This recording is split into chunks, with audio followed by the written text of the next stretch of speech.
Hello, my name is Mallory Jenna Robinson. Join me on A Hateful Homicide, a true crime podcast dedicated to telling the stories regarding the murders of transgender, gender non-binary, and gender diverse community members in the United States and abroad. This is A Hateful Homicide. 911, what's your emergency? Yeah. A transgender woman has been shot and killed in North Baltimore. Alpha? In the U.S., trans women of color have a life expectancy of just 35 years.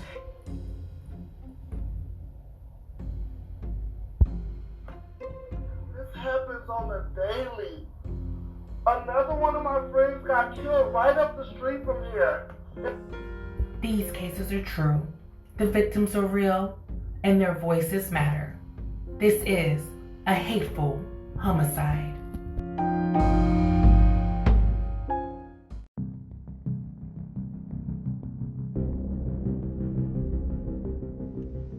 The murder of Evon Young, Tuesday, January 1st, 2013, Milwaukee, Wisconsin.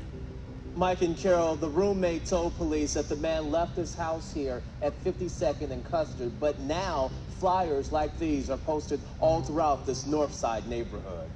All I'm asking is that somebody help me find him and bring him home. 2013 did not start off the way Annette Perry expected. Each day that passes. Her son, Evon Young, vanished on New Year's Day and hasn't been seen since. He's not a person that would not contact me. Young LT is who I be. Young is 22. He's an aspiring rap artist known in Milwaukee as Young LT. He's well known in the community. And now the community is looking for him. His roommate told police Young left their house at 52nd and Custard abruptly back on the 1st without a jacket. It's believed he jumped into a car. A week later, there have been no calls, no credit card activity, leaving this mother to fear the worst. Any mother, any father would know how I feel right now. Because again, like I said, you don't bring a child into the world and you can't touch them and feel them. The family has saturated the neighborhood with his picture. We posted flyers from the north side to the south side. MPD's Sensitive Crime Division is looking into the case, but this mother is hoping someone can call police or her with information she desperately wants and needs about her child. Just please, please, either bring him home or give us some information so that we can bring him home. Evon Young goes missing on New Year's Day of 2013. He also goes by Young LT, his professional rap name. He identifies as a trans man. His mother, Annette Perry, became suspicious when she couldn't reach her son on New Year's Day. She goes over to his home that he shares with his roommate, Billy Griffin. She wants to know, where is her son? He tells her that the last time he saw Evon Young was around 10:45 that morning when he got into a Chevrolet Impala. The Impala, according to Griffin, left their home near North 52nd Street and West Custer Avenue. According to Billy Griffin, he had never been heard from again. Annette Perry, on January 2nd, 2013, reports her son missing to the Milwaukee Police Department. The reason being, not only did he miss a family scheduled meeting, a celebration for the new year, but he also missed work, as well as a scheduled meeting with other relatives for the following days.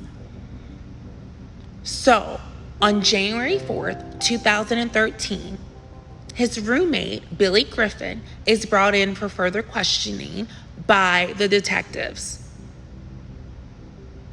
The reason being is that through this time between January 2nd, at the time that Annette Perry reported Evon Young missing, and between the day of the 4th when Billy Griffin is brought in, Young's mother had found a cellular phone later traced to a man by the name of Ashanti McAllister.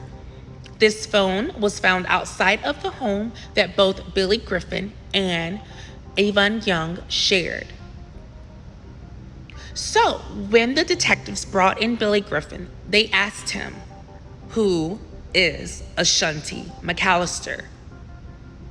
Billy Griffin panics. He freezes. He doesn't even know how to respond in this moment. Detective Timothy Graham, who was one of the initial detectives investigating Evon Young's disappearance, but also interrogating Billy Griffin, reports seeing this nervousness, this look of dread over his face. Detective Timothy Graham wants to know more. He asks the tough questions. He gets Billy Griffin to admit that he lied about Evon Young leaving in a vehicle with someone else. And Billy Griffin ultimately begins to state that some other individuals were involved in the disappearance and the hateful homicide of Evon Young. Billy Griffin states that the gentleman by the name of Victor Stewart, Ashanti McAllister, Ron Joseph Allen, Devin Latrez Seabury were all involved in the murder of Evon Young. It's also important to note that Billy Griffin and Victor Stewart were cousins. There's another important factor as we cover a hateful homicide. When we cover these cases, we have to take into account the fact that these murder victims are transgender, gender non-binary, or gender diverse. So detectives, knowing that Evon Young identified as a trans man, asked Billy Griffin if this had anything to do with Evon Young's murder. He said no. According to him, he had no idea that Evon Young was even transgender. So even as investigators are continuing to interrogate and question Billy Griffin on suspicions of the fact that this phone by Ashanti McAllister, and let me let you know that Ashanti McAllister, along with the other men, are members of a Chicago-based gang called the Black Peas Stones. So, as detectives, especially investigator Timothy Graham, continues to interrogate Billy Griffin continues just to pour out this information. He's just like this wealth of knowledge, and now he's wanting to tell his version of what has happened.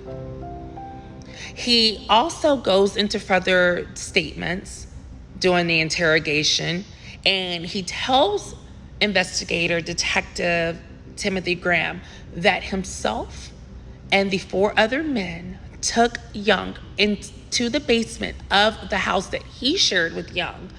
They taped a plastic bag over his head, choked him with a chain until he lost consciousness, beat him with tools. In this moment, Griffin admits that he goes upstairs. He says that he feels this sense of guilt because of the fact that he's lived with Evon Young, that their families know each other. So he's feeling really guilty about what has happened. And so he begins to walk upstairs. As he walks upstairs, he says that he hears bang, bang, bang, 3 gunshots. He turns around. Who does he see shooting Evon Young those 3 times? Ashanti McAllister. In that moment, detectives pause him and they want to know, why did Ashanti McAllister shoot Evon Young? Why did this happen? If it wasn't because he was transgender, what was the reason behind this hateful homicide? Billy Griffin states that according to Ashanti McAllister and the rest of the men, that they wanted to get Billy Griffin readmitted into the Black Peas Stones gang.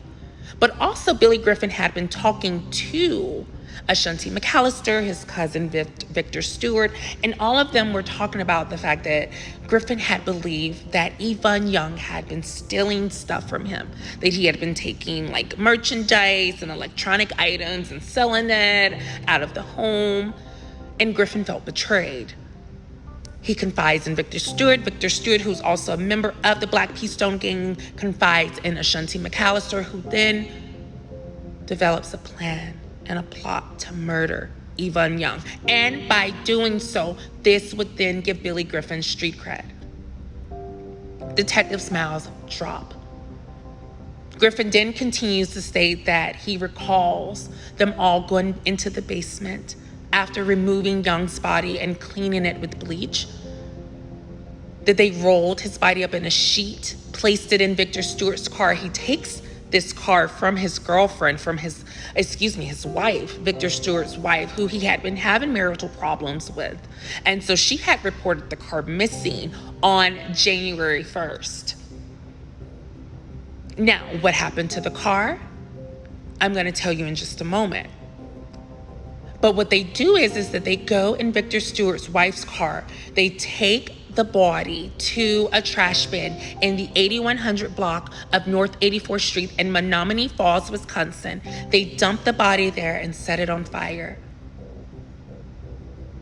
To validate what Billy Griffin was saying, investigators go out to the place and find a piece of duct tape with Victor Stewart's fingerprints on it in the basement of the home, as well as 8 blood splatters on the basement wall and floor on a bucket. DNA results ultimately confirms that the blood turned out to be Evon Young's. In the trash bin, Griffin indicated that they found a chain, they found burned clothing, and that there had been evidence that someone had set a fire.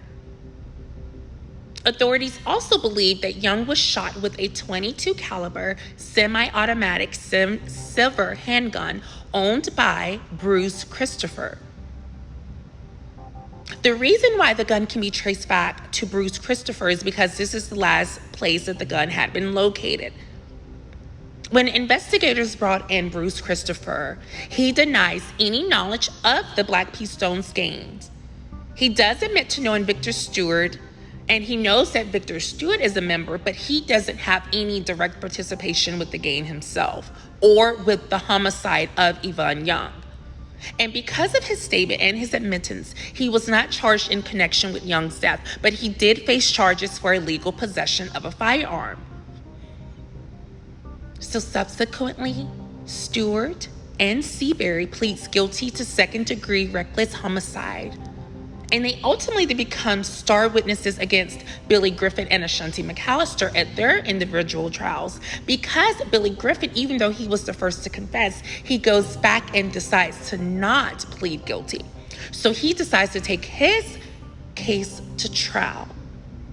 And so what does Victor Stewart, his own cousin, he testifies against him. And also Bruce Christopher, the gun owner, testifies against him as well, as admittingly giving the gun to Victor Stewart, who then gave the gun to Billy Griffin, who then gives the gun to Ashanti McAllister to use to kill Evon Young. McAllister was convicted in June of 2013, and he was sentenced to life in prison and will not be eligible for parole until the year of 2026. Griffin's first trial in February 12, 2014, came back as a hung jury to reduce his charges, to not have a lengthy sentence. He decides to plead guilty to reduce charges of hiding a corpse, harboring and aiding a felony by falsifying information, soliciting substantial battery, and he ultimately faces up to only 8 years in prison. Ron Allen was found guilty of murder, and he too ultimately faced life in prison.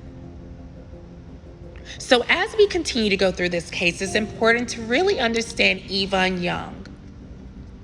And I really want to talk more about who he was and what he meant to the community, and how this senseless, hateful homicide of this young individual who had his life ahead of him, he had goals and dreams, and how all of that came to an end on January 1st, 2013.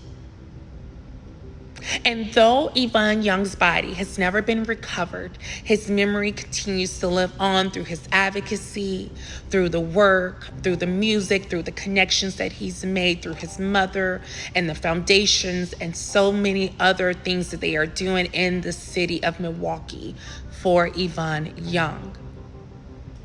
I want to take a moment and I want to, share with you all, how this case has really impacted not only his friends, his family, his community, but then also the impact of how this has affected the transgender community.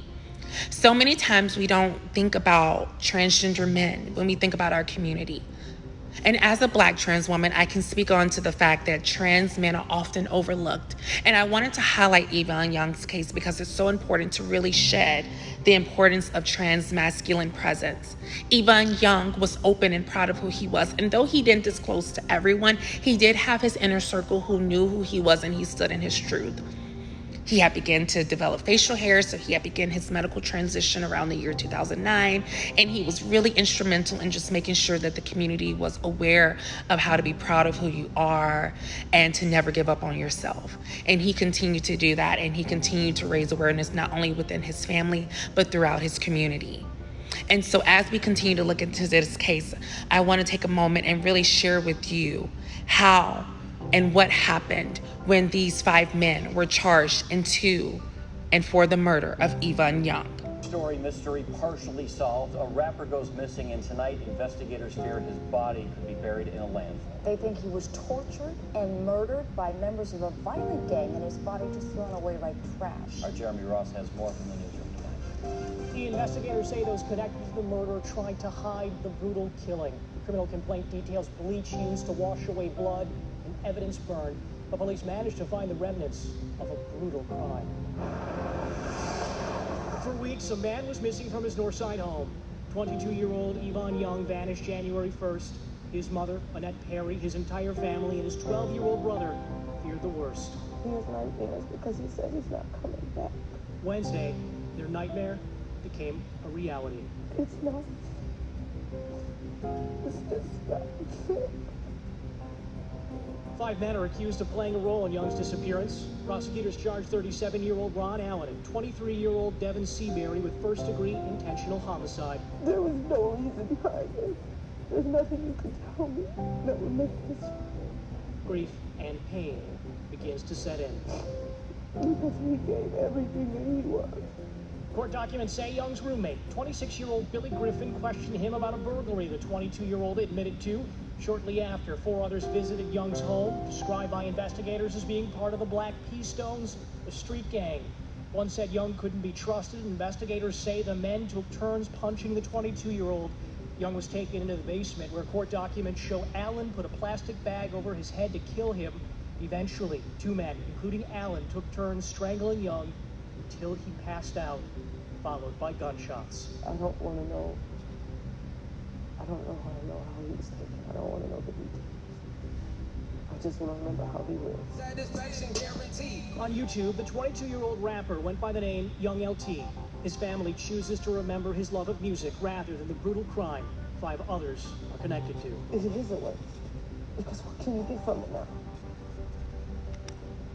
And that's why it's so important. And you hear the anguish in Annette Perry's voice, how she cannot even bear to hear the details of her son's death. But the good thing is that suspects were captured and caught, and that they were sentenced. And even though they weren't convicted of a hate crime, they still were convicted for the homicides of Evon Young.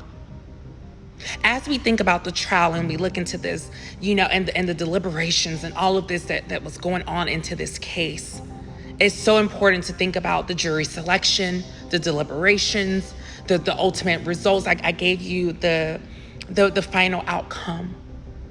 But it's also important to take a look into the process of this for this family. For some of the participants in this homicide, they were convicted relatively quickly, but for others, it took months, and this was excruciating for the family of Evon Young. What's really heartbreaking as well is that, again, when I think about how all of this could have been avoided, a simple misunderstanding regarding robbery, regarding something that it didn't even have to turn into. And so my heart breaks for this family.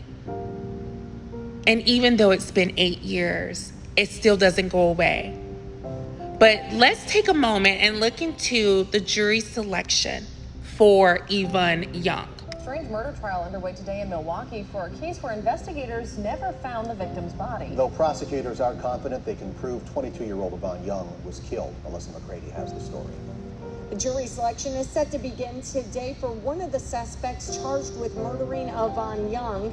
You may recall that was the gruesome gang homicide that happened on New Year's Day.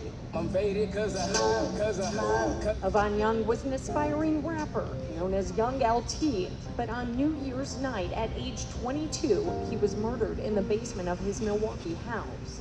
Police say these 5 men are to blame, including Young's roommate, Billy Griffin. Charged with first-degree intentional homicide, Griffin's trial began today. According to the criminal complaint, Griffin told police they choked, beat, and shot Young, then dumped his body in a landfill. Crews unsuccessfully searched that landfill for Young's body. All I want is somebody to bring my baby home. We talked with Young's mother, Annette Perry, shortly after Young went missing. It hurts me. My heart is breaking because I can't lose my son. Her son is missing. The jury selection has begun. All of them are facing first-degree murder. Annette Perry just wants justice. And as we continue to go through this case, we're going to discover some heartbreaking information. Information such as Evon Young's stepfather, Charles Perry, being friends with Victor Stewart. And though there's no connection of the stepfather being involved, nothing like that. But the thing is that you just see how these families are connected. And what's even more heartbreaking is that you hear in some testimonies from Evon Young's sister talking about how Billy Griffin was helpful in the vigil, how he stood there, how he was so supportive, and how they just could not believe that he would actually go and do something like this. And even though all of them, of course, we know were charged with first-degree intentional homicide, the defendants did at that time, around January 31st of 2013, decide not to plead guilty, except for, again, remember, that was going to be Bruce Christopher. That was also going to be the other 2 men. And their roles in making sure that they spoke up against Billy Griffin and Ashanti McAllister for their roles. It's heartbreaking because if we take a look back into the first day that Annette Perry went looking for her son, you think to yourself, if Billy Griffin would have been honest, if he would have said things like, yeah, I know where Evon is, maybe they could have recovered the body. And when you hear this evidence of heartbreak and trauma from this mother, from his brother, from his stepdad, from his sister, all of them who were looking forward to spending time with him, and to know that this is the outcome from someone that he trusted, is heartbreaking. It really is. And so I want to take a moment and talk about who Evon Young was. Who was he to the community, and what he did to just best, really be there for the community and be involved. He came out with amazing songs. He did a remake to Kendrick Lamar's Swimming Pool, and he called it Room Full. He was born in 1990 in Milwaukee, Wisconsin, to Annette Perry, and he was the stepson of Charles Perry, and he had a younger brother named Jovan and a younger sister. He was really close to everyone involved, including his roommate. And the heartbreaking thing is that we have a source from the transadvocate.com, and it says that this is the official story. The official story is that nobody, not even Evon's roommate, Billy Griffin, knew of Evon's trans status. However, the source from transadvocate.com tells that the people who knew both Evon and Billy were aware of Evon's trans status. Contrary to what the media is reporting, Billy was also aware of Evon's trans status. It's apparent that Evon's friends knew about his trans status. And the fact that Evon was okay with friends like James and other individuals using his own name occasionally to refer to him also seems to contradict the notion that nobody knew about Evon's trans status. This is really important to highlight because I just wanted to take a moment to really give you an idea into Evon Young and who he was, and the fact that he did not hide who he was. And so again, for Billy Griffin to go and tell authorities in that initial interrogation, that January 4th interrogation, that he was not aware of the gender status, when he was not aware of who Evon Young represented to the community and who he was as a trans man, it was completely preposterous. We know from evidence from the fact that Charles Perry, Evon Young's stepfather, admits that he knew Victor Stewart. So that alone shows this direct connection into the fact that not only that Evon Young's family knew Billy Griffin's family, but also the fact that Billy Griffin would have knew that Evon Young was trans. The reasoning behind the fact that Billy Griffin, and this is my theory, the theory is that Billy Griffin did not want to be charged with a hate crime. Recall that on episode 3, the murder of Angie Zapata, that I had mentioned that in 2009, that was the first homicide of a trans individual to ever be convicted of a hate crime. And so I think as I delved into this case, I take a deep look, and I believe that Billy Griffin was worried that him and the 4 other men would be charged with a hate crime. And so he devised a plan in response, because he had to have a suspicion that he would be looked at as the roommate. And he knew that this concept of a hate crime and what that looked like was becoming really, really big in the media. Angie Zapata's case was very big for the trans community. So my belief is that he knew that once authorities knew that Evon Young was trans, and correlating that into the disappearance of Evon Young as well as the subsequent homicide, Billy Griffin knew that he needed to deny culpability and say that he had no idea that Evon Young was trans, even though we know that that was not the case. What is really heartbreaking is the fact, again, that this family has had to memorialize Evon Young. They have not ever been able to really give him a proper burial. And the fact that his body will never be recovered is still heartbreaking to this day. This case garnered a lot of attention. Not only was it really one of the first most visible cases for a trans man of color to be covered throughout the media so extensively, but it was also, again, shedding visibility into the violence that trans men face. I spoke to a really good friend of mine. He has an organization called Invisible Men. They have chapters throughout the U.S. He identifies as a trans man of color, and he disclosed to me as I spoke with him about this case that trans men, trans violence, trans masculine violence has been prevalent forever, but it has become more visible really as we think beginning around the year 1993 with Brandon Tina's case. Again, that was a case that I mentioned in episode 1 regarding the homicide of Amanda Milan. And so that was the first time where we had really heard this idea of trans men and their visibility and what that looked like throughout the LGBTQ community. And the community really rallied around Evon Young as well. There was a heavy visibility from the trans masculine community as well as the LGBTQ plus community as a whole to really make sure that they were raising awareness and visibility for Evon Young. And so as we take a look in this case, and we think about the fact that Evon Young, this open and proud trans man, to his family, to his friends, to his community, and the fact that he had this record deal that he was going to get ready to sign in just a few months in Atlanta. His inspirations were Lil Wayne, Young Jock. He loved, Jermaine Dupri. He had a really big inspiration for Kendrick Lamar and The Weeknd. So he really looked to these musicians and really wanted to mold and craft his music into something similar. And I'm going to share a piece of his music with you in a little bit. And I mean, it is absolutely a masterpiece. the way that he was able to produce and craft and really get this song out here. And if you get a chance to go and check out any of his music, I encourage each and every one of you to do so. But what I also want to make a really, really important statement is about trans men in general. So for those who do not know, trans men are typically individuals who transition from assigned sex female at birth to male. You can socially transition by changing your pronouns to he, him, his. You can even medically transition by beginning testosterone and developing facial hair. And Evon Young had begun that process. He had begun both socially transitioning as well as medically transitioning.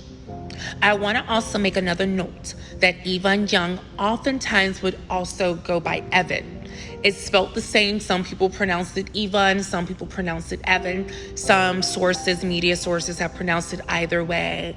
My belief is that if we could hear from Evon Young, I believe that he would probably prefer Evan. But since so many sources have covered it and pronounced it as Evon, we'll still pronounce it as Evon for that sense. But I did just want to preface that as well. But he had so much going for himself.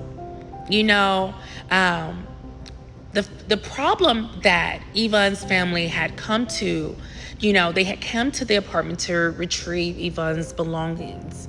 And some other things that they had noticed is that the roommate claimed that Evon Young had left, you know, that they ultimately realized that that was found in Billy Griffin's room. So they were trying to figure out why is it that the jacket that Evon Young would have typically left with, why was that in his room? Billy Griffin, and I want to just emphasize him more so than the others in this instance because of the fact that he was the closest to Evon. He was his roommate. But I want to keep in mind that Ashanti McAllister was the mastermind. He was the one who wanted Evon Young dead. He knew that Evon Young had been involved in some kind of burglary. He knew that Billy Griffin had been complaining about, you know, Evon Young. And he also, in my belief, that he knew that Evon Young was a trans man. There had been some sources stating that there had been transphobic and homophobic remarks made about Evon Young using his old name, you know, misgendering him, you name it. So, and these were conversations that were happening in the home that Evon Young shared with Billy Griffin when Evon Young was not there. So the fact that, again, to say that his gender identity had nothing to do with it was preposterous. But what I want to do is take a moment and share with you kind of the conclusion of how these men were found guilty in the murder of Evon Young. I really just want to just share with each and every one of you exactly how important this case was. It's been 6 months since the murder of Milwaukee rapper Evon Young, and even though his body has never been found, a jury convicted one man in his death. WISN 12 News' Mike Anderson live at the courthouse where Young's family says that they're finally seeing justice. Justin, it's been a long 6 months for the family of Evon Young. He was beaten, choked, and shot in the basement of his home. And today, a jury convicted one of the 5 men charged in the case. We are happy that, you know, the jury could see, you know, what we could see. Charles Perry is the stepfather of aspiring Milwaukee rap star Evon Young. Also known as Young LT, the 22-year-old was murdered last January. 5 men were charged, including his roommate, Billy Griffin. A jury was unable to reach a verdict in Griffin's trial last week, but Thursday another jury convicted suspect Ashanti McAllister, and the family now feels the wheels of justice are turning in their favor. We do appreciate, you know, the job that the district attorney did, and we felt like, you know, we definitely got, you know, some justice in this situation. 2 of the suspects, Victor Stewart and Devin Seabury, have already pleaded guilty in exchange for lesser sentences for cooperating with prosecutors. It's been a long, painful year for Young's family. His body was thrown into a dumpster and never found. It's kind of dragged out a little bit throughout the year, so it's a little bit difficult because it reopens wounds. McAllister is expected to be sentenced in August, and one other suspect, Ron Allen, has yet to go to trial. Meantime, the roommate, Billy Griffin, may be retried. Live at the county courthouse in Milwaukee, Mike Anderson, WISN 12. Thank you, Mike. And what's heartbreaking about this as well is that, you know, his stepfather, again, was friends with Victor Stewart. So all of this, again, you know, it's so great that there was justice served in this hateful homicide. And as we prepare to conclude, I just wanted to just make a statement and just give kudos to Evon Young. I relate to him so much, not only because we both were born in 1990, but we both have supportive mothers. I related to Angie Zapata as well. And again, I just wanted to take a moment and just thank him for everything that he has done. So my brother, Evon Young, Young LT, we remember you yesterday, today, tomorrow, forever and always. I want to share this amazing song. Again, this is a remake to Kendrick Lamar's Swimming Pool. And this is a song by Young LT, Swimming Pool's remake, Rooms Full. Yeah, Young LT, baby. Unleashed part 2, what it do? Let's keep it frank. I ain't no drinker, but I'll tell you what I will do. Okay. Roll up and I take a headshot and when I sit down, when I stand up, and if I pass out because but when I wake up, goddamn, I'm faded cause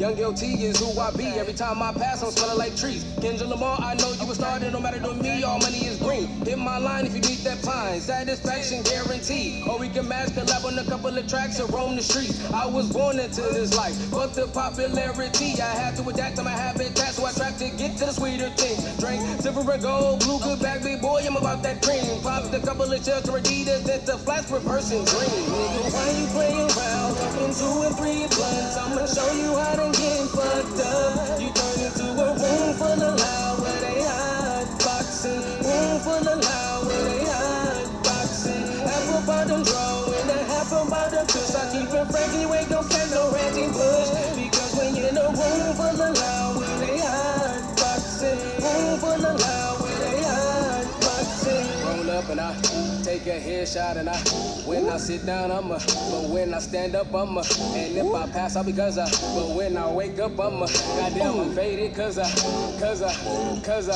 whoa. My conscience is the problem, why I'm a monster, so I smoke the side, calling the cannon a while, I'm blowing on gas, I'm out of the models, live my life fast, ain't worry about karma, clean these tracks, suicide bomber, lyrical assassin, kick the Osama, blowing 47, that is alignment, OG Kush, aka that stupid, dumb, retarded, and that sour diesel, real appease, and smell like somebody farted. Amsterdam, the motherland, I stand another one of my targets. Smoking as quick as I spit this loud diet, never starve. Nigga, why you playing around? Talking 2 and 3 blunts, I'ma show you how to get fucked up. You turn into a room full of loud where they hot boxing. Room full of loud where they hot boxing. Half a bottom draw and a half a bottom twist. I keep it frank, you ain't gon' catch no ranting bush. Because when you're in a room full of loud where they hot boxing. Room full of loud where they hot boxing. Roll up and I take a headshot and when I sit down, but when I stand up, and if I pass out because but when I wake up, goddamn, I'm faded cause whoa. Hot box in the bathroom like niggas did in the back of school. Hot box in your ride. Call some niggas and some bitches, have sessions tonight. I'm down and yet I'm high. Aero physics, masterpiece, my motivation. I live my life with no limit. And the vision I picture the millions of winners. My niggas with business, they tender for dinners and haters the minutes like 50 years. You know we smoking 50. Nigga, why you playing around? Talking 2 and 3 blunts. I'ma show you how to get fucked up. You turn into a room full of loud where they hot boxing. Room full of loud where they hot boxing. Half a bottom draw and a half a bottom twist. I keep it frank, you ain't gon' catch no ranting bush. Because when you're in a room full of loud